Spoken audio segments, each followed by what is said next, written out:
Qu'est-ce que tu racontes? Un podcast FLE, épisode 40. Aimez-vous téléphoner?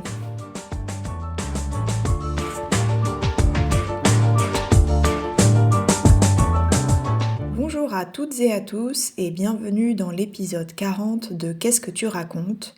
Où on va parler ensemble de téléphone. Je ne crois pas qu'il y ait un moment précis où j'ai commencé à ne pas aimer téléphoner. C'est plutôt quelque chose de diffus, une gêne qui a toujours été là.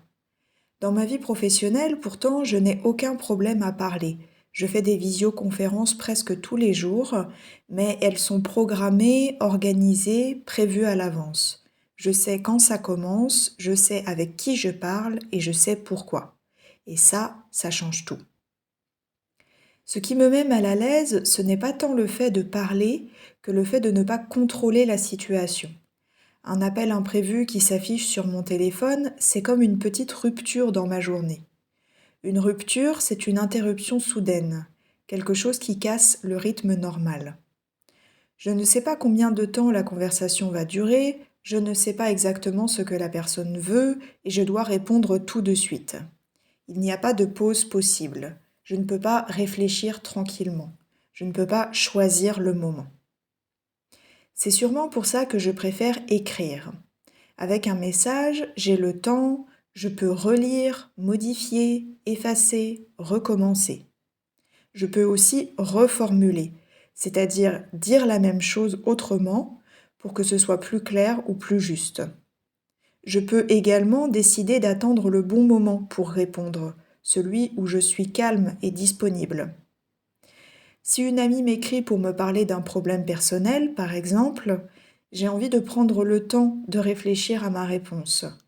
Au téléphone, tout est immédiat, spontané. Il faut improviser, c'est-à-dire parler sans préparation, sur le moment. Et l'imprévu, de manière générale, ça me stresse un peu. Avec mes proches, on s'appelle très peu. J'ai le réflexe, c'est-à-dire l'habitude automatique d'envoyer un message plutôt que de téléphoner. Si quelqu'un m'appelle sans prévenir, je ne réponds presque jamais, sauf mes parents ou mon compagnon. C'est comme si un appel non prévu demandait une disponibilité émotionnelle immédiate et que je ne me sentais pas toujours prête à cela. Peut-être que c'est aussi une manière de me protéger, de garder une certaine distance. Pour les appels plus officiels, comme prendre un rendez-vous médical, ça va mieux qu'avant. Je me prépare mentalement, je réfléchis à ce que je vais dire et je me lance. Et je me suis rendu compte que plus je le fais et plus c'est facile. Parfois, il faut se faire violence, c'est-à-dire faire quelque chose même si ça nous met mal à l'aise parce qu'on sait que c'est nécessaire.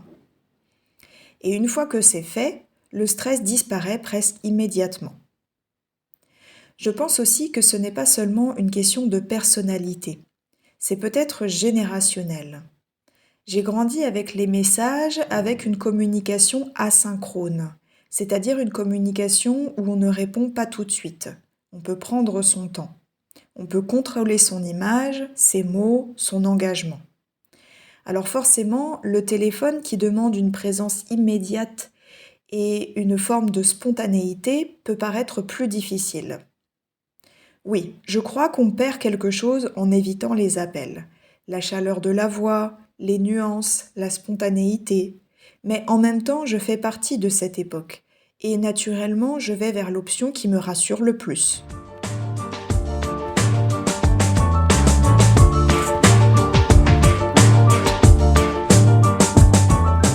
En préparant cet épisode, je me suis rendu compte que je n'étais vraiment pas la seule.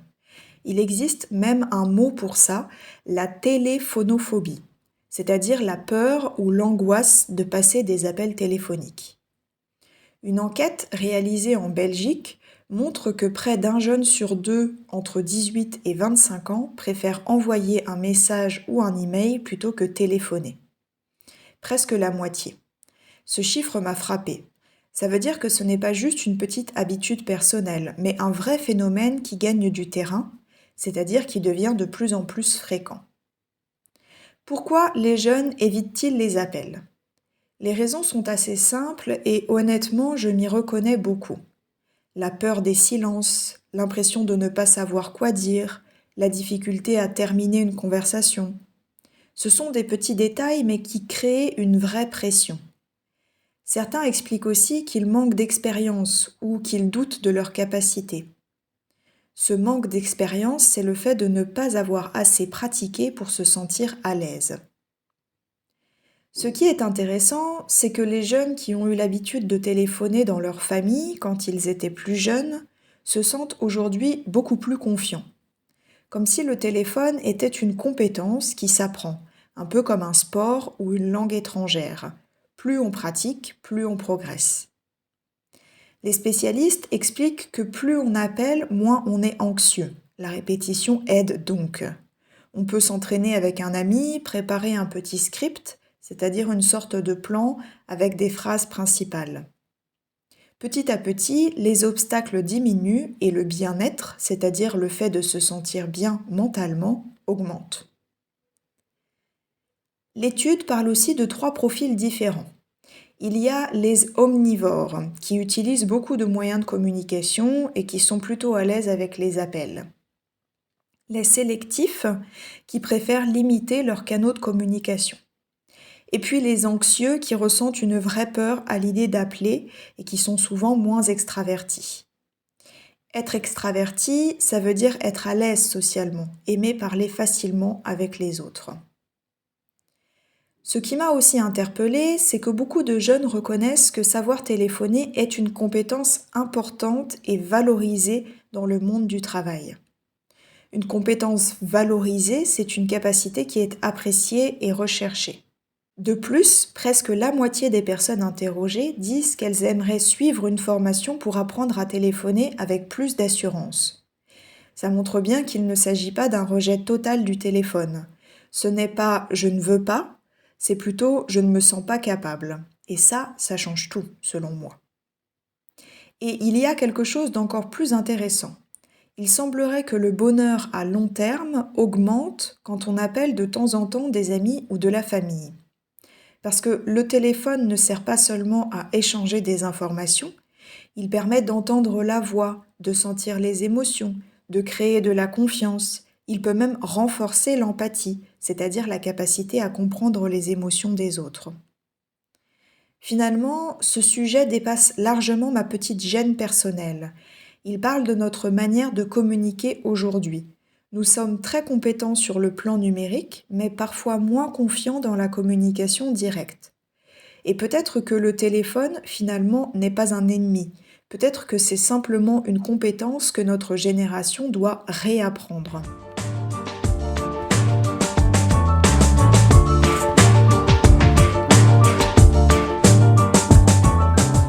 Avant de terminer, je vous propose de revenir sur quelques mots et expressions importants que je vais utiliser aujourd'hui. D'abord, j'ai parlé d'une rupture. Une rupture, c'est une interruption soudaine qui casse une situation ou un rythme. Ensuite, le verbe reformuler signifie dire la même chose autrement pour rendre un message plus clair ou plus précis. J'ai aussi utilisé le mot réflexe. Un réflexe, c'est une réaction automatique que l'on fait sans vraiment réfléchir. L'expression se faire violence veut dire se forcer à faire quelque chose qui nous met mal à l'aise ou qui demande un effort.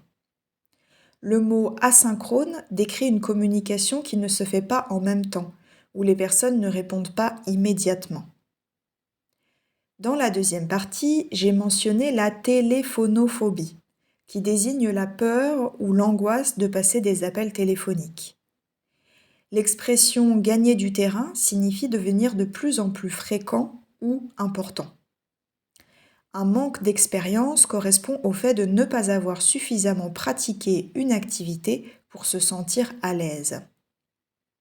Le bien-être désigne un état général dans lequel on se sent bien, aussi bien physiquement que mentalement. Une personne extravertie est quelqu'un qui est sociable, qui aime le contact avec les autres et qui s'exprime facilement. Enfin, une compétence valorisée est une capacité qui est appréciée et reconnue comme importante, notamment dans le monde professionnel. Voilà, qu'est-ce que tu racontes, c'est terminé pour aujourd'hui. Mais j'aimerais bien savoir si vous aussi, vous évitez les appels téléphoniques ou si au contraire, vous adorez ça. Est-ce que vous pensez que c'est un truc de génération? Écrivez-moi dans les commentaires, en français, évidemment.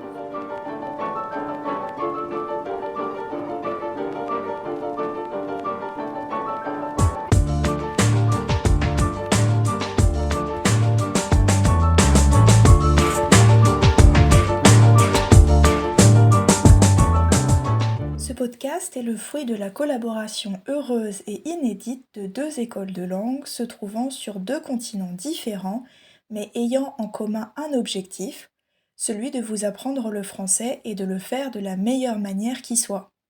La première, Centrum Saluola, est une école polonaise située à Varsovie. Spécialisée dans l'enseignement en ligne, elle propose des cours pour adultes, enfants et adolescents en petits groupes. Si vous êtes ambitieux, déterminé, méthodique et appréciez le sentiment d'efficacité, vous êtes au bon endroit. C'est exactement la méthode de travail de son équipe de professeurs qualifiés. Le deuxième pilier de cette collaboration, Fais-le en français, Do It in French, est une école basée à Ottawa, au Canada, et ses professeurs, tout comme ses clients, se trouvent un peu partout dans le monde. Son mot d'ordre? Chacun peut apprendre le français, y prendre du plaisir et devenir un véritable francophone dans le bien-être et la convivialité. Venez apprendre avec un collectif de professeurs de français professionnels et indépendants motivés pour vous aider.